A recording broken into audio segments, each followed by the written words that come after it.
എല്ലാവർക്കും എൻ്റെ നമസ്കാരം. PSC മാത്സിൻ്റെ മറ്റൊരു ഓൺലൈൻ സെഷനിലേക്ക് നിങ്ങളെ സ്വാഗതം ചെയ്യുന്നു. നമ്മളിന്ന് സംഖ്യകളും സംഖ്യാക്രമവും എന്നുള്ള നമ്മൾ എടുത്തുകൊണ്ടിരിക്കുന്ന ടോപ്പിക്കിൻ്റെ മറ്റൊരു ഭാഗത്തേക്കാണ് കിടക്കുന്നത്. ഇന്നത്തെ ക്ലാസ്സിൽ നമ്മൾ ഘടകങ്ങളുടെ എണ്ണവുമായി ബന്ധപ്പെട്ട അല്ലെങ്കിൽ ഘടകങ്ങളുമായി ബന്ധപ്പെട്ട കുറച്ച് ചോദ്യങ്ങളാണ് എടുക്കുന്നത്. അപ്പോൾ ഈ ഒരു ക്ലാസ്സിൽ ഘടകം അല്ലെങ്കിൽ ഗുണിതം എന്ന് പറയുന്ന ആ ഒരു ആശയത്തിൽ നിൽക്കുന്ന അതുമായി ബന്ധപ്പെട്ട കുറച്ച് ചോദ്യങ്ങളുണ്ട്. അപ്പോൾ നമുക്ക് ആദ്യമേ ഒന്ന് വ്യക്തതയോടെ മനസ്സിലാക്കാം. എല്ലാവരും കേട്ടിട്ടുള്ള വാക്കുകളാണ് ഘടകം അല്ലെങ്കിൽ ഗുണിതം എന്നുള്ളത്. എല്ലാവരും കേട്ടിട്ടുണ്ടാവും. അതൊന്ന് കൃത്യമായി മനസ്സിലാക്കാനായിട്ട് നമുക്ക് ഒന്നോ രണ്ടോ ഉദാഹരണങ്ങളൊന്ന് എടുത്ത് നോക്കാം, അല്ലേ? ഇപ്പോൾ ഞാനിവിടെ 10 എന്ന് പറയുന്നൊരു സംഖ്യ എഴുതുന്നു. അപ്പോൾ നിങ്ങൾ പറയണം 10ൻ്റെ ഘടകങ്ങൾ ഏതൊക്കെയാണ്, 10 എന്ന് പറയുന്ന സംഖ്യയുടെ ഘടകങ്ങൾ ഏതൊക്കെയാണ് എന്ന് ചോദിച്ചാൽ നമുക്ക് പറയാം, ഇപ്പോൾ എല്ലാ സംഖ്യകൾക്കും ഒന്നൊരു ഘടകമാണ്, അല്ലേ? ഒന്നെന്ന് പറയുന്നത് ഏറ്റവും ചെറിയ എണ്ണൽ സംഖ്യയാണ്. അതിൻ്റെ ഗുണിതങ്ങളായി മാത്രമേ മറ്റേതെങ്കിലും ഒരു സംഖ്യയെ നമുക്ക് എഴുതാനായിട്ട് സാധിക്കൂ. അതുകൊണ്ട് തന്നെ 1 എല്ലാ സംഖ്യകൾക്കും ഒരു ഘടകമായിരിക്കും, പൊതുവായ ഘടകമാണ്. ബാക്കിയുള്ളത് ഏതൊക്കെയാണെന്ന് നോക്കാം. 10 ഇരട്ട സംഖ്യ ആയതുകൊണ്ട് 2 ഒരു ഘടകമായിരിക്കും. പിന്നീട് വരുന്ന 3, 4 എന്നിവ ഘടകങ്ങളാവില്ല. അതിനുശേഷം വരുന്ന 5 ഒരു ഘടകമാണ്. അപ്പോൾ 1, 2, 5 ആയി. ഇതിന് ശേഷം പിന്നീട് 10 എന്ന് പറയുന്ന ഏറ്റവും വലിയ ഘടകവും. ഏതൊരു സംഖ്യയ്ക്കും ഏറ്റവും വലിയ ഘടകം ഏതാണെന്ന് ചോദിച്ചാൽ ആ സംഖ്യ തന്നെയായിരിക്കും. അപ്പോൾ ഈ 1, 2, 5, 10 എന്നീ സംഖ്യകളാണ് 10ൻ്റെ ഘടകങ്ങൾ എന്നാണ് നമ്മൾ മനസ്സിലാക്കിയത്. അപ്പോൾ എന്താണ് ഘടകം എന്നുള്ള ആ ഒരു പദത്തിൻ്റെ അർത്ഥം? അപ്പോൾ അത് കൃത്യമായി പറഞ്ഞാൽ ഒരു സംഖ്യയെ നിശേഷം ഹരിക്കുന്ന മറ്റ് സംഖ്യകൾക്കാണ് നമ്മൾ അതിൻ്റെ ഘടകങ്ങൾ എന്ന് വിശേഷിപ്പിക്കുക. ഇപ്പോൾ ഈ 10നെ നമുക്ക് 1 കൊണ്ടോ 2 കൊണ്ടോ 5 കൊണ്ടോ 10 കൊണ്ടോ നിശേഷം ഹരിക്കാം. നിശേഷം ഹരിക്കുക എന്ന് പറഞ്ഞാൽ ശിഷ്ടമില്ലാതെയുള്ള ഹരണമാണ് നിശേഷഹരണം. അപ്പോൾ ആ ഒരാശയമാണ് നമുക്ക് ഘടകം എന്ന വാക്കിൽ നിന്ന് ലഭിക്കുക.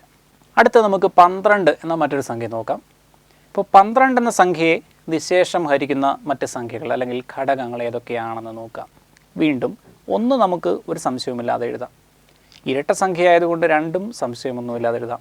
പിന്നീട് വരുന്ന സംഖ്യകൾ 3 12ൻ്റെ ഘടകമാണ്. അതേപോലെ 4 12ൻ്റെ ഒരു ഘടകമാണ്. 6 ഘടകമാണ്. പിന്നീട് 12 എന്ന ഘടകം ഏറ്റവും വലിയ ഘടകം. അപ്പോൾ ഇത്രയും സംഖ്യകൾക്കാണ് നമ്മൾ ഘടകം എന്ന് പറയുന്നത്. അപ്പോൾ നമുക്ക് ഗുണിതവും ഘടകവും തമ്മിലുള്ള ബന്ധം എങ്ങനെയാണ്, അല്ലെങ്കിൽ ഒരു സംഖ്യയുടെ ഘടകങ്ങൾ എന്ന് പറഞ്ഞാൽ അർത്ഥമാക്കുന്നത് എന്താണ് എന്നുള്ള ഒരു ബേസിക് ആയിട്ടുള്ളൊരു ആശയം കിട്ടിയെന്ന് ഞാൻ വിചാരിക്കുന്നു. അപ്പോൾ ഈ ഘടകങ്ങളുടെ എണ്ണവുമായി ബന്ധപ്പെട്ട ചോദ്യങ്ങൾ അല്ലെങ്കിൽ ഒരു സംഖ്യ തന്നിട്ട് അതിൻ്റെ ഘടകങ്ങളെ പറ്റിയുള്ള ഏതെങ്കിലും രീതിയിലുള്ള മറ്റു ചോദ്യങ്ങൾ, അവയാണ് നമ്മൾ ഈ ഒരു സെഷൻ കൊണ്ട് കവർ ചെയ്യാൻ പോകുന്നത്. അപ്പോൾ നമുക്ക് ആദ്യത്തെ ചോദ്യം നോക്കാം. ഒരു അഭാജ്യ സംഖ്യയ്ക്ക് എത്ര ഘടകങ്ങൾ ഉണ്ടാകും? ഏറ്റവും ബേസിക് ആയിട്ടുള്ളൊരു ചോദ്യമാണ്. അഭാജ്യ സംഖ്യകൾ എന്താണെന്ന് നമ്മൾ മുൻ ക്ലാസ്സുകളിൽ പഠിച്ചിട്ടുണ്ട്. അഭാജ്യ സംഖ്യ അല്ലെങ്കിൽ പ്രൈം നമ്പർ എന്താണ്?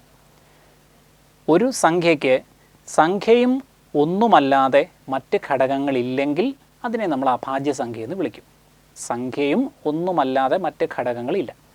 അപ്പോൾ ഒരു അഭാജ്യ സംഖ്യ എടുത്താൽ, ഇപ്പോൾ ഉദാഹരണമായി പറഞ്ഞാൽ, ഇപ്പോൾ 2 ഏറ്റവും ചെറിയ അഭാജ്യ സംഖ്യയാണ്. 2ൻ്റെ ഘടകങ്ങളെന്ന് പറയുന്നത് 1ഉം 2ഉം മാത്രമാണ്. 3 അടുത്ത അഭാജ്യ സംഖ്യയാണ്. അതിൻ്റെ ഘടകങ്ങൾ എടുത്താൽ 1ഉം 3ഉം മാത്രമാണ്. 5 ഒരു അഭാജ്യ സംഖ്യയാണ്. അപ്പോൾ അതിൻ്റെ ഘടകങ്ങൾ ഏതൊക്കെയാണ്? 1ഉം 5ഉമാണ്. അപ്പോൾ ഈ ഒരു പാറ്റേണിലാണ് എത്ര ചെറുതോ എത്ര വലുതോ ആയ അഭാജ്യ സംഖ്യയും നമുക്ക് എഴുതാൻ സാധിക്കുക. അപ്പോൾ അതിൽ നിന്ന് വ്യക്തമാണ് ഏതൊരു അഭാജ്യ സംഖ്യയുടെയും ഘടകങ്ങളുടെ എണ്ണം എന്ന് പറയുന്നത് എത്രയായിരിക്കും?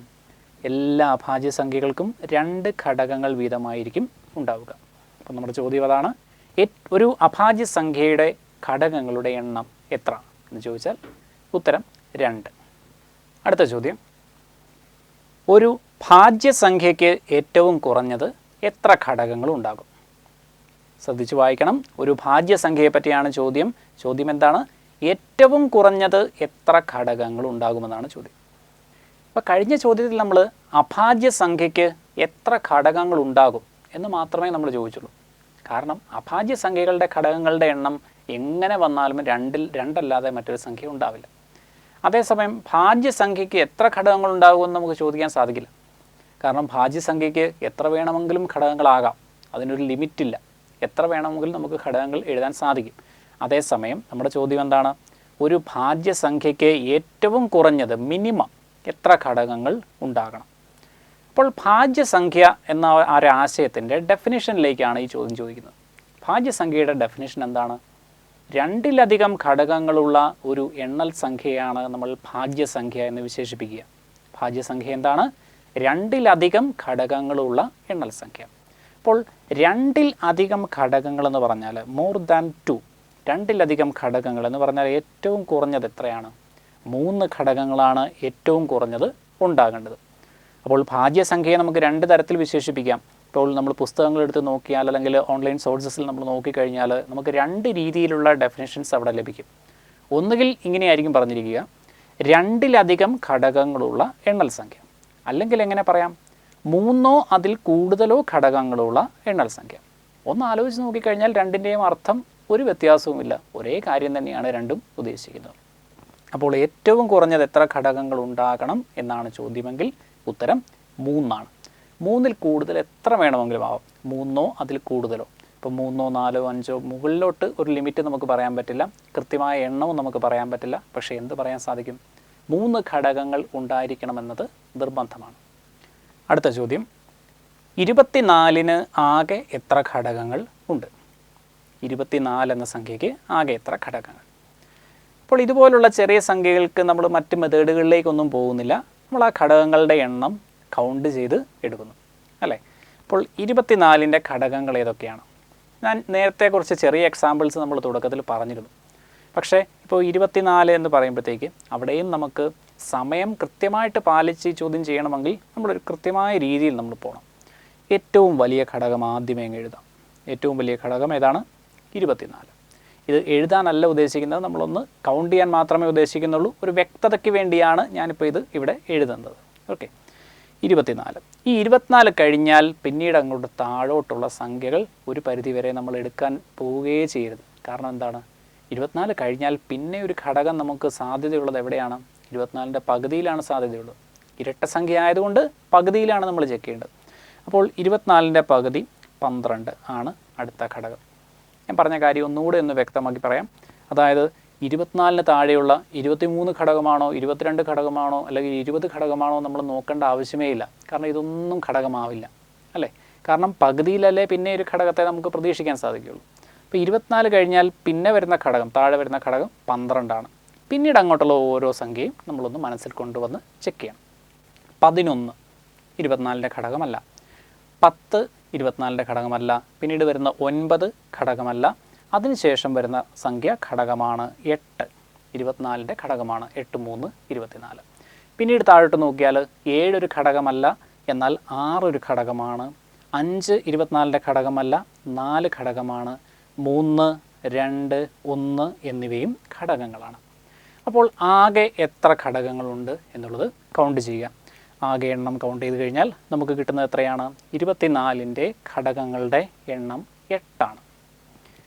അപ്പോൾ ഈ ഒരു രീതിയിലാണ് ചെറിയ സംഖ്യകളുടെ ഘടകങ്ങളുടെ എണ്ണം നമുക്ക് കണ്ടുപിടിക്കാൻ സാധിക്കുക. ഇത് നമ്മൾ ഈ രീതിയിൽ ചെയ്യുന്നത് എന്തുകൊണ്ടാണെന്ന് ചോദിച്ചാൽ, നമുക്ക് ഇത് 24 നമുക്ക് കമ്പാരിറ്റീവ്ലി നമുക്ക് എളുപ്പത്തിൽ മനസ്സിൽ കൊണ്ടുവരാൻ സാധിക്കുന്നതും അതിൻ്റെ ഘടകങ്ങളെയും നമുക്ക് വളരെ പെട്ടെന്ന് തന്നെ ആലോചിച്ചെടുക്കാവുന്നതുമാണ്. അതുകൊണ്ടാണ് നമ്മൾ ഈ ഒരു രീതിയിൽ ഈ പറഞ്ഞ ചോദ്യം ചെയ്തു പോകുന്നത്. അപ്പോൾ ഘടകങ്ങളുടെ എണ്ണം 8. അടുത്ത ചോദ്യം വായിക്കാം. താഴെ കൊടുത്തിരിക്കുന്ന സംഖ്യകളിൽ ഏറ്റവും കൂടുതൽ ഘടകങ്ങളുള്ള സംഖ്യ ഏത്? നമുക്ക് കുറച്ച് സംഖ്യകൾ തന്നിട്ടുണ്ട്. 4 സംഖ്യകൾ ഓപ്ഷനിലുണ്ട്. ആ സംഖ്യകളിൽ ഓരോന്നിനും ഒരു നിശ്ചിത എണ്ണം ഘടകങ്ങളുണ്ട്.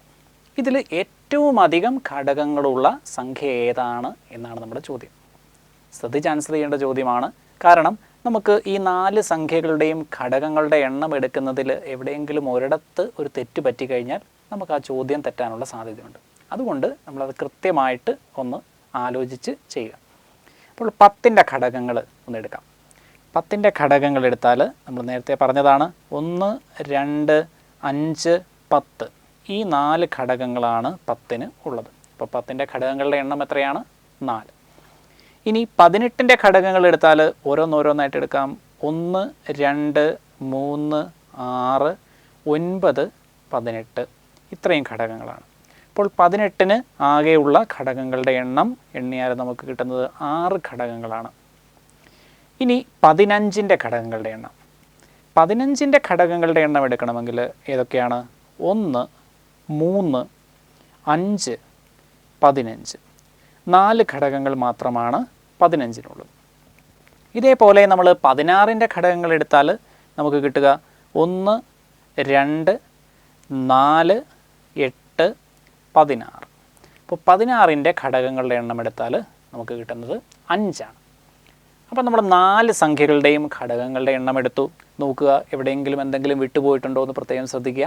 4 സംഖ്യകളുടെയും ഘടകങ്ങൾ നമ്മൾ എടുത്തു. അപ്പോൾ ഇവിടെ എണ്ണം എടുത്തിരിക്കുന്നത് 4, 6, 4, 5. ഏറ്റവും കൂടുതൽ ഘടകങ്ങൾ നമുക്ക് ഏത് സംഖ്യയിലാണ് കിട്ടിയത്? രണ്ടാമത്തെ ഓപ്ഷനായ 18ലാണ് നമുക്ക് ഏറ്റവും അധികം ഘടകങ്ങൾ ലഭിച്ചത്, അല്ലേ? അപ്പോൾ അവയുടെ എണ്ണം പ്രസക്തമല്ല, ഏറ്റവും കൂടുതലുള്ളത് ഏതിനാണ് എന്നുള്ളത് മാത്രമാണ് നമുക്ക് നോക്കേണ്ടത്. തീർച്ചയായും നമ്മുടെ ഉത്തരം 18ആണ്. അപ്പോൾ ഇത്തരം ചോദ്യങ്ങൾ എടുക്കുമ്പോഴത്തേക്ക് പ്രത്യേകം ശ്രദ്ധിക്കുക. നമുക്ക് ഓരോന്നും ശ്രദ്ധയോടെ ചെയ്തു പോയി കഴിഞ്ഞാൽ നമുക്ക് കുറച്ചുകൂടെ എളുപ്പത്തിൽ ചെയ്തു പോകാം. അത് തെറ്റുപറ്റാനുള്ള സാധ്യതകൾ ഇങ്ങനെയുള്ള ചോദ്യങ്ങളിൽ കൂടുതലാണ്. കാരണം എന്തെങ്കിലും ഒന്ന് അങ്ങോട്ടോ ഇങ്ങോട്ടോ തിരിഞ്ഞു പോയി കഴിഞ്ഞാൽ നമ്മൾ തീർച്ചയായും മറ്റൊരു ഉത്തരത്തിലേക്കാണ് പോവുക, അല്ലേ? ഇവിടെ നമുക്ക് കിട്ടുന്ന ഉത്തരം ഓപ്ഷനിൽ ഇല്ലാതിരിക്കുക എന്ന് പറയുന്നൊരു സംഭവം ഇവിടെ ഇല്ല. ഇവിടെ എന്തായാലും നമുക്ക് കിട്ടുന്നത് ഒരു ഓപ്ഷനിലെ ഒരു വാല്യൂവിലേക്ക് നമ്മൾ പോകും. അപ്പോൾ അതുകൊണ്ട് തന്നെ പ്രത്യേകം ഓർത്തിരിക്കുക. ഈ പറയുന്ന ഉത്തരങ്ങൾ കൃത്യമായിട്ട് കണ്ടുപിടിക്കുക. അടുത്ത ചോദ്യം, 510ൻ്റെ ഏറ്റവും വലിയ അഭാജ്യ ഘടകം ഏത്? 510 എന്നതാണ് നമ്മുടെ സംഖ്യ. ആ സംഖ്യയുടെ ഏറ്റവും വലിയ അഭാജ്യ ഘടകം ഏതാണ് എന്നാണ് ചോദ്യം. ഓക്കെ, നമ്മൾ ഈ ചോദ്യങ്ങളിൽ നമുക്ക് ഓപ്ഷന് ഒരു റെലവൻസ് ഉള്ള പ്രാധാന്യമുള്ള ചോദ്യങ്ങളിൽ മാത്രമാണ് നമ്മൾ ഓപ്ഷൻസ് തരിക. അല്ലെങ്കിൽ നമ്മുടെ ആലോചനയ്ക്ക് വിടുകയാണ് ചെയ്യുക. അപ്പോൾ ഈ ഒരു ചോദ്യത്തിനെ സംബന്ധിച്ചിടത്തോളം നമ്മൾ ചെയ്ത് ഉത്തരം കണ്ടുപിടിച്ച ശേഷം മാത്രമേ ഓപ്ഷനിലേക്ക് പോകേണ്ടതുള്ളൂ. അതുകൊണ്ടാണ് ഇത്തരം ചോദ്യങ്ങളിൽ നമ്മൾ ഓപ്ഷൻസ് കൊടുത്തിട്ടില്ലാത്തത്. ഓക്കെ, അപ്പോൾ 510 അഭാജ്യ ഘടകം എന്നുള്ള വാക്ക് എനിക്ക് തോന്നുന്നു നമ്മൾ പുതിയതായിട്ട് പരിചയപ്പെടുന്നവരുണ്ടെങ്കിൽ ഒന്ന് മനസ്സിലാക്കാം. അഭാജ്യ ഘടകം അഥവാ പ്രൈം ഫാക്ടർ. ഘടകം എന്ന് നമ്മൾ നേരത്തെ പല ചോദ്യങ്ങളിൽ പറഞ്ഞു, എന്നാൽ അഭാജ്യ ഘടകം എന്ന് പറഞ്ഞില്ല. അഭാജ്യ ഘടകം എന്ന് പറഞ്ഞാൽ ഇത്രേ ഉള്ളൂ. അഭാജ്യ ഘടകം എന്ന് പറഞ്ഞാൽ ഒരു സംഖ്യയുടെ ഘടകമായി വരുന്ന ഒരു അഭാജ്യ സംഖ്യ. ഇപ്പോൾ 10ൻ്റെ ഘടകങ്ങൾ എടുത്താൽ 10ൻ്റെ ഘടകങ്ങൾ ഏതൊക്കെയാണ്? 1, 2, 5, 10. അപ്പോൾ അഭാജ്യ ഘടകങ്ങൾ ഏതൊക്കെയാണ്? 2ഉം 5ഉം. 10ൻ്റെ 4 ഘടകങ്ങളിൽ 2 എണ്ണം അഭാജ്യ സംഖ്യകളാണ്. അവയെ നമ്മൾ അഭാജ്യ ഘടകങ്ങളെന്ന് വിളിക്കുന്നു. വളരെ സിമ്പിളാണ്. അപ്പോൾ ആ ഒരു അർത്ഥത്തിലാണ് 510ൻ്റെ ഏറ്റവും വലിയ അഭാജ്യ ഘടകം ഏത്? എന്നാൽ വിശദീകരിച്ച് പറഞ്ഞാൽ 510ൻ്റെ ഘടകങ്ങളിലെ ഏറ്റവും വലിയ അഭാജ്യ സംഖ്യ ഏത് എന്നുള്ളതാണ് ചോദ്യം. അപ്പോൾ ഇവിടെ നമ്മൾ പുതിയൊരു പ്രോസസ്സിലേക്ക് വരികയാണ്. അതായത് ഫാക്ടറൈസേഷൻ, ഘടകീകരണം എന്ന് മലയാളത്തിൽ പറയും. ഫാക്ടറൈസേഷൻ അല്ലെങ്കിൽ ഘടകീകരണം നമുക്ക് ഒരുപാട് ചോദ്യങ്ങൾ ചെയ്യാനായിട്ട് സഹായിക്കുന്ന ഒരു മെത്തേഡാണ് ഫാക്ടറൈസേഷൻ. അത് നമുക്കൊന്ന് പരിചയപ്പെടാം. ഫാക്ടറൈസേഷൻ എന്നാൽ നമ്മൾ ഈ 510 എന്ന സംഖ്യ, 510 എന്നൊരു സംഖ്യയിൽ നമ്മൾ തുടങ്ങുന്നു. ഈ 510നെ നമ്മൾ അറിയാവുന്ന സംഖ്യകൾ കൊണ്ടൊക്കെ നമ്മൾ ഡിവൈഡ് ചെയ്യുന്നു. ഏറ്റവും ചെറിയ സംഖ്യയിൽ തുടങ്ങാം. 2 കൊണ്ട് ഹരിക്കാൻ സാധിക്കുമെങ്കിൽ അതിൽ തന്നെ സ്റ്റാർട്ട് ചെയ്യാം. അപ്പോൾ 2 കൊണ്ട് ഹരിക്കുന്നു. 510നെ 2 കൊണ്ട് ഹരിച്ചാൽ 510ൻ്റെ നേർപകുതിയായ 255 കിട്ടുന്നു. വീണ്ടും നമ്മൾ ഇതേ പ്രോസസ്സ് നോക്കുന്നു. അപ്പോൾ 255 ഒരു ഒറ്റ സംഖ്യ ആയതുകൊണ്ട് 2 പറ്റില്ല, 3 പറ്റുമോ എന്ന് നോക്കുന്നു. 2 പറ്റാതെ വരുമ്പോൾ നമ്മൾ 3 പറ്റുമോ എന്നാണ് നോക്കുന്നത്. അപ്പോൾ 3ൻ്റെ ഗുണിതമാണ്. കാരണം അക്കങ്ങളുടെ തുക എടുത്ത് നോക്കിയാൽ നമുക്ക് മനസ്സിലാവും. 5 + 5 10, 10 + 2 12. തീർച്ചയായും നമുക്കതിനെ 3 കൊണ്ട് ഹരിക്കാൻ സാധിക്കും. 255നെ 3 കൊണ്ട് ഹരിച്ചാൽ നമുക്ക് കിട്ടുന്നത് 85 ആണ്. ഇനി 85 കിട്ടിക്കഴിഞ്ഞാൽ ഇനി അതിനെ ഏതുകൊണ്ട് ഹരിക്കാൻ സാധിക്കും? 3 കൊണ്ട് ഹരിക്കാൻ സാധിക്കില്ല. അപ്പോൾ അടുത്ത ഓപ്ഷൻ നോക്കുന്നു, 5 കൊണ്ട് ഹരിക്കുന്നു. 5 കൊണ്ട് ഹരിക്കുമ്പോൾ 85/5 ചെയ്താൽ നമുക്ക് കിട്ടുന്നത് 17 ആണ്. നമ്മളിപ്പോൾ ചെയ്തിരിക്കുന്ന ഇത്രയും കാര്യങ്ങളെ ചേർത്താണ് ഘടകീകരണം അല്ലെങ്കിൽ ഒരു സംഖ്യയുടെ ഫാക്ടറൈസേഷൻ എന്ന് വിശേഷിപ്പിക്കുക. അപ്പോൾ ഈ ഫാക്ടറൈസേഷനിൽ നിന്ന് നമുക്ക് കിട്ടിയ റിസൾട്ട് എന്താണെന്ന് നമുക്ക് നോക്കാം. ഇതിൻ്റെ അഭാജ്യ ഘടകങ്ങൾ ഏതൊക്കെയാണ്? 2, 3, 5, 7. ഓക്കെ, നോക്കി, നമുക്ക് ഇതിനകത്തുള്ള കുറച്ച് സംഖ്യകളുണ്ട്. 255, 85, 510. ഇതൊന്നും ഘടകങ്ങളാണ്, പക്ഷേ അഭാജ്യ ഘടകങ്ങളല്ല. കാരണം അവയൊക്കെ വീണ്ടും വീണ്ടും നമുക്ക് പിരിച്ചെഴുതാനായിട്ട് സാധിക്കും. അപ്പോൾ പിരിച്ചെഴുതാൻ സാധിക്കാത്ത എന്തൊക്കെയാണുള്ളത്? 2 ഉണ്ട്, 3 ഉണ്ട്, 5 ഉണ്ട്, 17 ഉണ്ട്. നമ്മുടെ ചോദ്യം എന്താണ്? ഏറ്റവും വലിയ അഭാജ്യ ഘടകം ഏത്? അപ്പോൾ 2, 3, 5, 17 എന്നിവയെ ചേർത്ത് നമുക്ക് എന്ത് പറയാം? അഭാജ്യ ഘടകങ്ങൾ എന്ന് പറയാം. 510ൻ്റെ അഭാജ്യ ഘടകങ്ങൾ. ആ അഭാജ്യ ഘടകങ്ങളിൽ ഏറ്റവും വലുതേതാണ് എന്നാണ് നമ്മുടെ ചോദ്യം. അപ്പോൾ നമുക്ക് ഇവിടുന്ന് വ്യക്തമായി മനസ്സിലാകും ഉത്തരം എന്താണ്?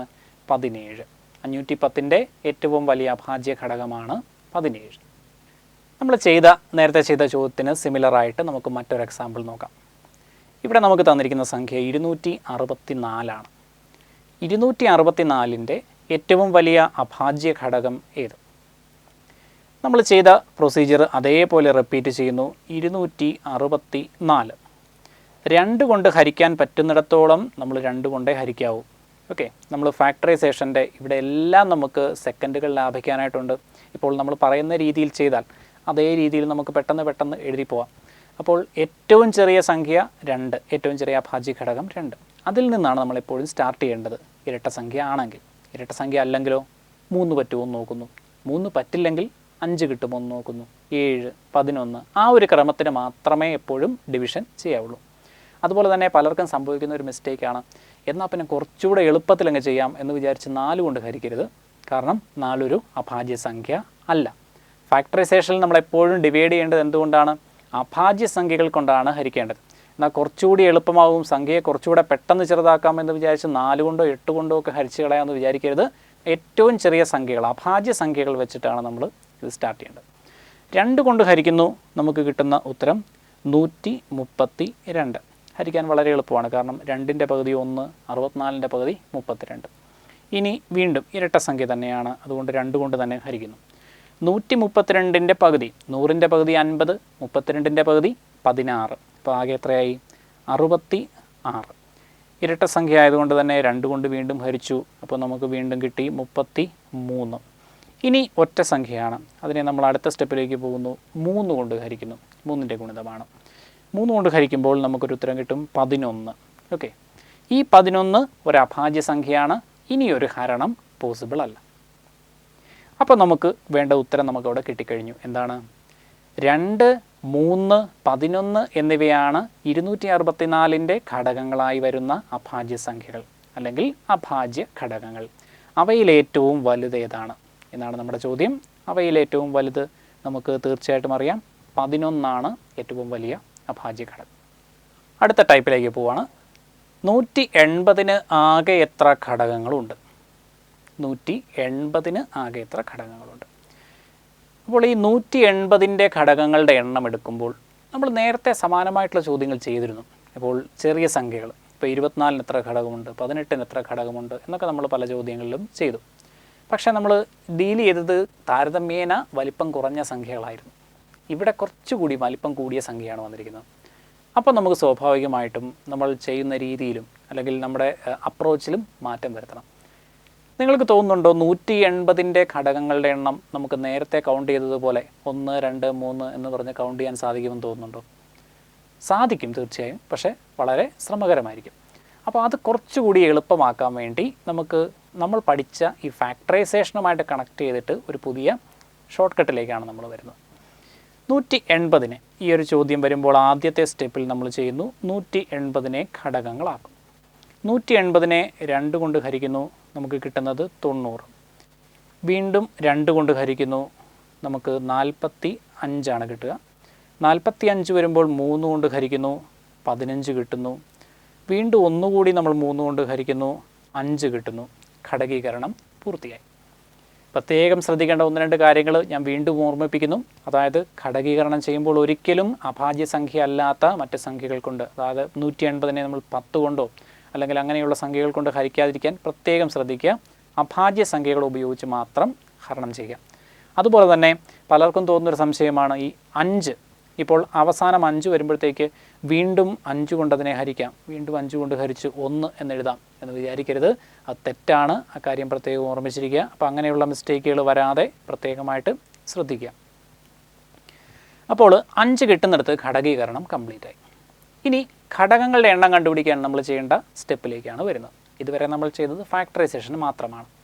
അപ്പോൾ ഫാക്ടറൈസേഷൻ ചെയ്യുമ്പം വീണ്ടും ഒരു മിസ്അണ്ടർസ്റ്റാൻഡിങ് നമ്മൾ പല ക്ലാസ്സുകളിലും കുട്ടികളുമായിട്ട് സംസാരിക്കുമ്പോഴത്തേക്ക് തോന്നിയിട്ടുള്ള കാര്യങ്ങളാണ്. ഇപ്പോൾ ഈ കാണുന്ന ഘടകങ്ങളെല്ലാം കൂടെ എണ്ണിക്കഴിഞ്ഞാൽ ഘടകങ്ങൾ കിട്ടും എന്നൊരു തോന്നലുണ്ടാവാം. അതായത് 2, 3, 5, 15, 45, 90, 180. ഒരിക്കലും അല്ല എന്നുള്ള കാര്യം പ്രത്യേകമായിട്ട് ഓർത്തിരിക്കുക. കാരണം ഇതിൻ്റെ ഈ ലിസ്റ്റിൽ എഴുതിയിട്ടില്ലാത്ത ഒരുപാട് ഘടകങ്ങൾ ഈ സംഖ്യയ്ക്കുണ്ട്. കുറച്ച് ഉദാഹരണങ്ങൾ പറയട്ടെ. 10 180ൻ്റെ ഘടകമാണ്, നമ്മളിവിടെ എഴുതിയിട്ടുണ്ടോ? ഇല്ല. അതുപോലെ തന്നെ 30, 20, 6 അങ്ങനെ ഒരുപാട് സംഖ്യകൾ ഇവിടെ എഴുതിയിട്ടില്ലാത്ത, ഈ ലിസ്റ്റിലില്ലാത്ത സംഖ്യകളുണ്ടാവും. അപ്പോൾ അതിനെ കൃത്യമായിട്ട് കണ്ടുപിടിക്കാനായിട്ട് ഈ പറയുന്ന മെത്തേഡ് ഉപയോഗിക്കുക. ഈ 2, 2, 3, 3, 5 അതിനെ നമ്മൾ ഒരു എക്സ്പൊണൻഷ്യൽ ഫോമിലേക്ക്, ഒരു കൃത്യങ്ക രൂപത്തിൽ നമ്മളതിനെ എഴുതുകയാണ്. ഇപ്പോൾ 2, 2 ഉള്ളത് കൊണ്ട് നമ്മളതിനെ 2^2 എന്നെഴുതുന്നു. 2, 3 ഉള്ളത് കൊണ്ട് അതിനെയും നമ്മൾ 3^2 എന്നെഴുതുന്നു. 5 ഒരെണ്ണം മാത്രമേ ഉള്ളൂ, അതുകൊണ്ട് നമ്മൾ 5^1 എന്നെഴുതുന്നു. അപ്പോൾ 180 എന്താണ് എന്ന് ചോദിച്ചാൽ 180നെ നമുക്കൊരു എക്സ്പൊണൻഷ്യൽ രൂപത്തിൽ എഴുതി കഴിഞ്ഞാൽ 2^2 ഇൻറ്റു 3^2 ഇൻറ്റു 5^1 എന്നാണ് എഴുതാൻ സാധിക്കുക. ഇനി നിങ്ങൾ ചെയ്യേണ്ടത് ഇവിടെ ഈ പവറിൽ വരുന്ന സംഖ്യകൾ നോട്ട് ചെയ്യുക. 2, 2, 1 പ്രത്യേകം ശ്രദ്ധിക്കുക. താഴെ വരുന്ന സംഖ്യകളല്ല, മുകളിൽ വരുന്ന പവറിൽ വരുന്ന സംഖ്യകൾ ശ്രദ്ധിക്കുക. എന്നിട്ട് അതിനോടെല്ലാം ഓരോന്ന് വീതം ആഡ് ചെയ്യുക. അതായത് 2ന് പകരം 3 എന്നും, ഈ 2ന് പകരം വീണ്ടും 3 എന്നും, ഈ 1ന് പകരം 2 എന്നും എഴുതുന്നു. പവറിൽ വരുന്ന സംഖ്യകളോടെല്ലാം ഓരോന്ന് വീതം കൂട്ടുന്നു. എന്നിട്ട് ഗുണനഫലം എടുക്കുക. 3 × 3 × 2 എത്രയാണ്? 3 × 3 9, 9 × 2 18. 180ൻ്റെ ഘടകങ്ങളുടെ ആകെ എണ്ണം 18 ആണ്. നമ്മൾ ചെയ്ത കാര്യങ്ങൾ ഒന്നുകൂടി ഒന്ന് വിശദീകരിക്കാം. അതായത് ഘടകീകരണം അല്ലെങ്കിൽ ഫാക്ടറൈസേഷൻ ചെയ്യുന്നു.